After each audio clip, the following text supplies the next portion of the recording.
வணக்கம். இன்றைய முக்கிய செய்திகள். புதுச்சேரி காமராஜ் நகர் தொகுதிக்குட்பட்ட 7 பயனாளிகளுக்கு குடியிருப்பு ஒதுக்கீட்டுக்கான அரசு பத்திரம் மற்றும் வீட்டு சாவிகளை அமைச்சர் திரு ஜான்குமார் பயனாளிகளுக்கு வழங்கினார்.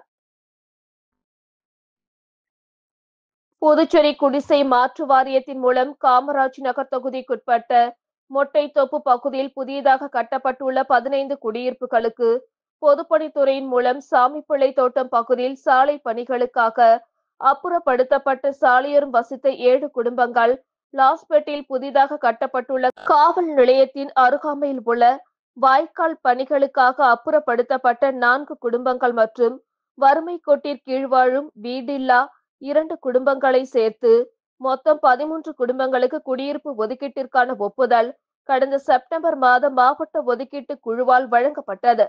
இதனைத் தொடர்ந்து பயனாளிகளுக்கு குடியிருப்பு ஒதுக்கீட்டு ஆணையினை புதுவை முதல்வர் ரங்கசாமி அவர்கள் அமைச்சர்கள் திரு ஜான்குமார் மற்றும் திருமுருகன் முன்னிலையில் செப்டம்பர் 10ஆம் தேதி வழங்கினார்.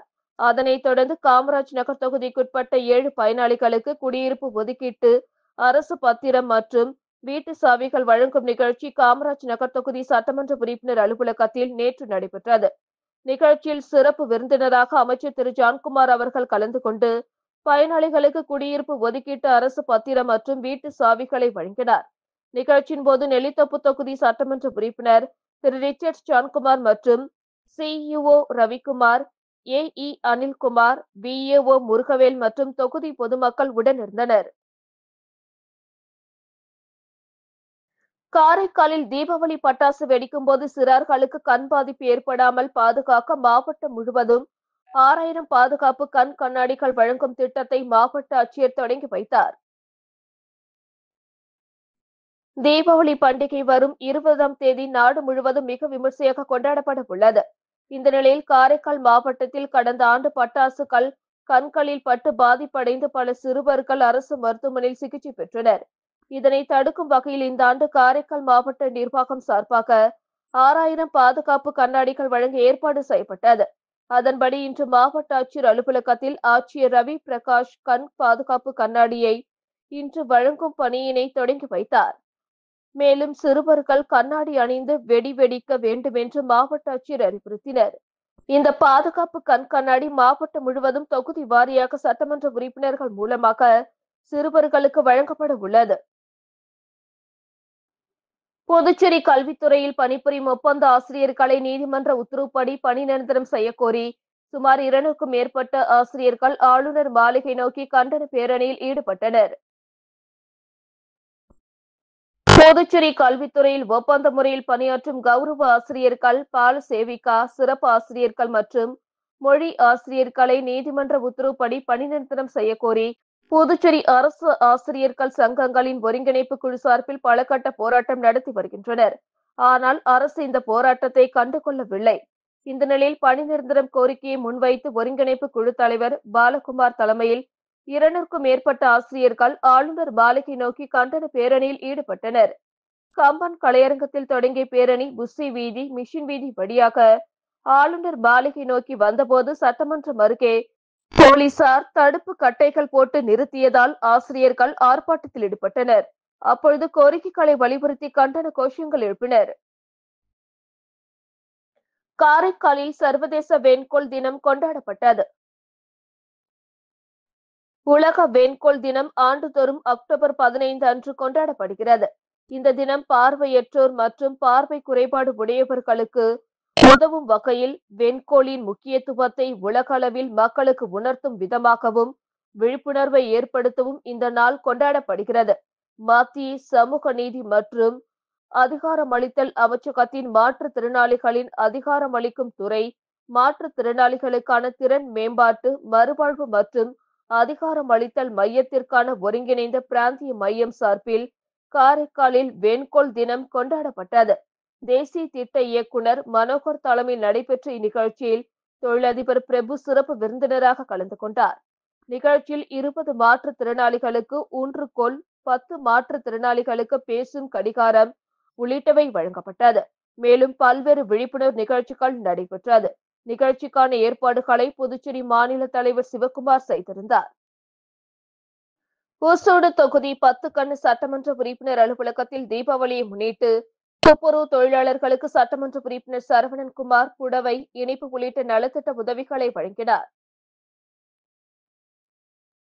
ஊசூடு சட்டமன்ற தொகுதிக்குட்பட்ட 10 கண்ணு சட்டமன்ற உறுப்பினர் அலுவலகத்தில் தீபாவளியை முன்னிட்டு துப்புரவு தொழிலாளர்களுக்கு நலத்திட்ட உதவி வழங்கும் நிகழ்ச்சி நடைபெற்றது. இதில் ஊசூடு தொகுதியின் சட்டமன்ற உறுப்பினர் சரவணன்குமார் கலந்து கொண்டு விழாவிற்கு தலைமை தாங்கி துப்புரவு தொழிலாளர்களுக்கு நலத்திட்ட உதவிகளாக தீபாவளி பண்டிகையை முன்னிட்டு அதனை சிறப்பாக கொண்டாடும் விதமாக மகளிருக்கு இலவச பட்டுப்புடவையும், ஆண்களுக்கு வேட்டி சட்டையும் மற்றும் இனிப்பு, கார வகைகளை வழங்கி தீபாவளி நல்வாழ்த்துக்களை தெரிவித்தார். இந்நிகழ்ச்சியில் தொகுதி ஒருங்கிணைப்பாளர் தியாகராஜன், தொகுதி தலைவர் முத்தாளு முரளி, மகளிர் அணி தலைவி மல்லிகா, இளைஞர் அணி தலைவர் உலகநாதன், கிளை தலைவர் முரளி உட்பட பாஜக நிர்வாகிகள் ஏராளமானோர் கலந்து கொண்டு விழாவினை சிறப்பித்தனர்.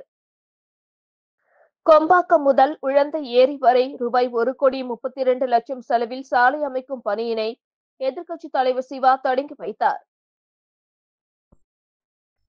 வெளியனூர் மற்றும் முதலியார்பேட்டை சட்டமன்ற தொகுதிகளுக்கு உட்பட்ட முருங்கப்பாக்கம் ஏரி மேற்கு கரையின் மேல் கொம்பாக்கம் சாலை முதல் உழந்தை ஏரி பொதுக்கரை வரை தார் சாலை அமைக்க ரூபாய் 1,32,00,000 ஒதுக்கீடு செய்யப்பட்டு பொதுப்பணித்துறை நீர்ப்பாசன கோட்டம் மூலம் மேற்கொள்ளப்பட உள்ள பணிக்கான பூமி பூஜை நிகழ்ச்சி இன்று காலை குப்பம்பேட்டையில் நடந்தது. இதில் சட்டமன்ற எதிர்க்கட்சித் தலைவர் சிவா மற்றும் முதலியார்பேட்டை தொகுதி சட்டமன்ற உறுப்பினர் சம்பத் ஆகியோர் பூஜை செய்து தார் சாலை அமைக்கும் பணியை தொடங்கி வைத்தனர். இந்த நிகழ்ச்சியில் பொதுப்பணித்துறை நீர்ப்பாசன கோட்ட செயற்பொறியாளர் ராதாகிருஷ்ணன், உதவி பொறியாளர் மதிவாணன், இளநிலை பொறியாளர்கள் ஷியாம், ஸ்பெபியன், பிருத்திவிராஜ் மற்றும் வெளியனூர் திமுக நிர்வாகிகள் உட்பட ஏராளமானோர் கலந்து கொண்டனர். புதுச்சேரியில் இஸ்லாமியர்களுக்கு கல்வி வேலைவாய்ப்பில் வழங்கப்படும் இடஒதுக்கீட்டை 6% உயர்த்த வேண்டும். தமிழ்நாடு தௌஹீத் ஜமாத் பொதுக்கூட்டத்தில் தீர்மானம் நிறைவேற்றப்பட்டது. தமிழ்நாடு தௌஹீத் ஜமாத் பொதுக்கூட்டம் காரைக்காலில் நடைபெற்றது. இதில் பல்வேறு தீர்மானங்கள் நிறைவேற்றப்பட்டன. குறிப்பாக புதுச்சேரியில் தற்போது இஸ்லாமியர்களுக்கு கல்வி வேலைவாய்ப்பில் கொடுக்கப்படும் இடஒதுக்கீட்டை 6% உயர்த்த வேண்டும். புதுச்சேரி காலாப்பட்டு பகுதியில் உள்ள மத்திய பல்கலைக்கழகத்தில் பாலியல் குற்றச்சாட்டிற்கு ஆளான பேராசிரியர்கள் மீது நடவடிக்கை எடுக்க வலியுறுத்தி போராட்டத்தில் ஈடுபட்ட மாணவ மாணவிகள் 24 பேர் தடாலடியாக கைது செய்யப்பட்டுள்ளனர். மாணவர்கள் பாதுகாப்பை உறுதி செய்து பேராசிரியர்கள் மீதுள்ள குற்றச்சாட்டு உண்மையாக இருக்கும் பட்சத்தில் கடுமையான நடவடிக்கை எடுக்க வேண்டும். சமீபத்தில் உத்தரப்பிரதேசத்தின் பரேலி பகுதியில் உள்ள இஸ்லாமியர்கள் ஐ லவ் முஸ்லிம் எனும் போஸ்டரை வைத்துள்ளனர். இந்த பேனர் யோகி ஆதித்யநாத் கூட்டத்தின் கண்களை உறுத்தியதின் விளைவாக பல இஸ்லாமியர்கள் மீது பொய் வழக்குகள் போட்டு கைது செய்யப்பட்டுள்ளனர். இரு தரப்பிற்கு வன்முறையை தூண்டும் விதமாக மாநில முதல்வர் யோகி ஆதித்யநாத் அவர்களை பேசி வருகிறார். மேலும் இஸ்லாமியர்களை தாக்கும் காவல்துறையினரை பூத்துவி சங்க பரிவாரங்கள் வரவேற்கின்றன. இந்த வன்முறை வடக்கின் பல மாநிலங்களுக்கும் பரவுகிறது.